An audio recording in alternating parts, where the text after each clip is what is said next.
رحيل فيستون مايلي والاهلي في كاس العالم. ان شاء الله النادي الاهلي بكره هيبدا اول ماتشاته في كاس العالم. كل الدعم وكل التوفيق للنادي الاهلي.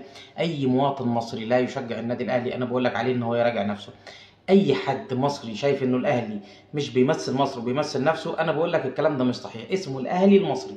حتى لو كان الاهلاويه لما كان بيراميدز في نهائي دوري ابطال افريقيا بيشجعوا صن داونز، انا بقول لك انا بقى مع النادي الاهلي وبتمنى لهم كل التوفيق ان شاء الله.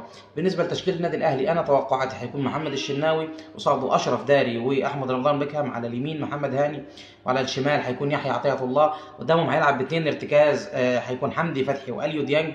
قصاده امام عاشور، على اليمين طاهر محمد طاهر، وعلى الشمال تريزيجيه، وراس حربه صريح هيكون وسام ابو علي. الخبر الثاني رحيل فيستون مايلي. فيستون مايلي افضل مهاجم جه بيراميدز منذ انشائه. في خلال الست سنين اللي فاتت افضل مهاجم لعب في بيراميدز هو فيستون مايلي الحمد لله يعني. محدش يقدر ينسى هدفه طبعا في زد في نهائي كاس مصر، محدش يقدر ينسى هدفه في صن داونز في نهائي دوري ابطال افريقيا.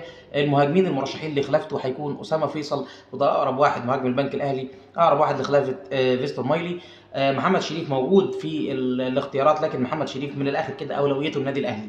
لو النادي الاهلي قال له تمام هيروح النادي الاهلي، النادي الاهلي قال له لا انا بقول لك 100% هيروح بيراميدز. المهاجم الثالث بس ده بعيد شويه لان سعره غالي، اللي هو مصطفى محمد.